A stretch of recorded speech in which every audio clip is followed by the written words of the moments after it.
5 seconds. Mr. Speaker, sir, coming to the budget estimates, I am not going to deal at length with the amounts allotted to various departments. I shall deal only with the major policy of the government which should be adopted in future for the welfare of the state in the sphere of education, which could be put down under three categories, namely college education, school education, and primary education. There is shortage of teachers even as we have with regard to food and cloth. It is the case so far as secondary grade trained teachers are concerned. In order that there may not be any shortage of teachers, and to get over this situation, I suggest that the minimum salary for teachers should be raised from the present level. Along with the shortage of teachers, we also see there is insufficient equipment by way of building accommodation also. A suggestion has been made by some honorable members that the number of pupils to be managed by one teacher should be increased. I think the better course would be to introduce the shift system so that another shift of boys might also receive education without constructing new buildings.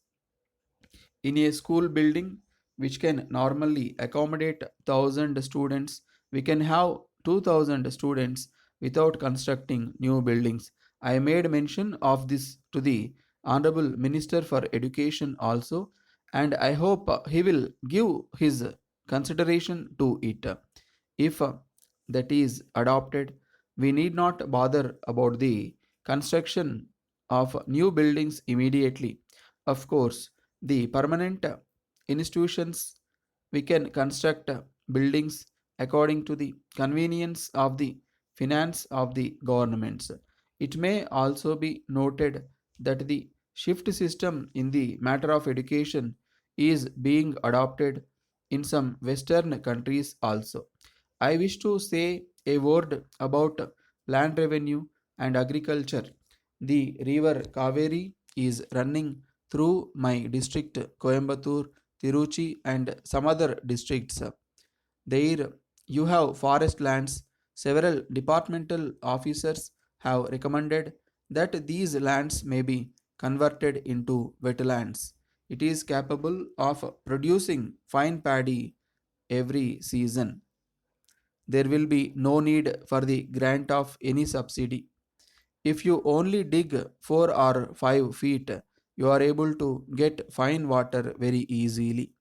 I strongly recommend to government that this may be considered immediately so that more than 10,000 acres may be brought under cultivation as wetlands.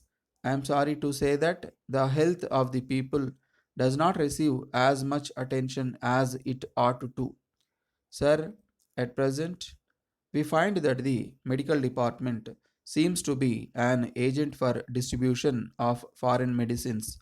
They recommend foreign medicines to everybody without taking into consideration their capacity to buy.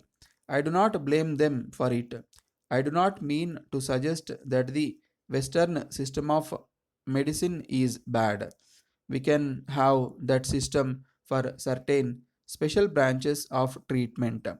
For general medical treatment, people can adopt our own Indian systems, which will be more useful and economical than foreign medicines and will be suited to conditions in our state. So far as food is concerned, whatever inducement you may offer by way of bonus to speed up procurement, it does not solve the question of food. We must see that we are self sufficient in the matter of food and we should not go about seeking food later on. The Minister for Agriculture said that we are now living in better times. I think it is only in better times that we should concentrate our attention on the achievement of quick results.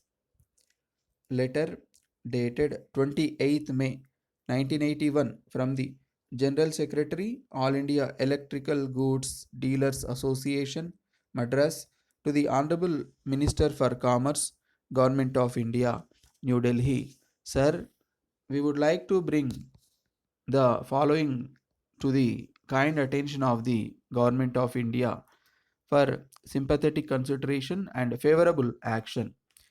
It is a matter for regret that the Government of India has not so far decided to lift the ban on import of high power electric motors by the members of the association during the current year. In spite of several representations made by the association, we feel sorry to inform you that no favorable orders have so far been issued in the matter. It may be pointed out in this connection that local production of this machinery is found to be quite inadequate from time to time. Hence, we are of the firm opinion that there is no other alternative except to allow import of this machinery in order to meet the increased demand and to bring down the prices. It can an established fact that industrialization alone can help to raise the standard of living of the people of a country quickly. In the above circumstances, we earnestly appeal to the Government of India to kindly take into consideration all aspects of the matter and pass early orders to allow import of this machinery by the members of our association. Thanking you, yours faithfully.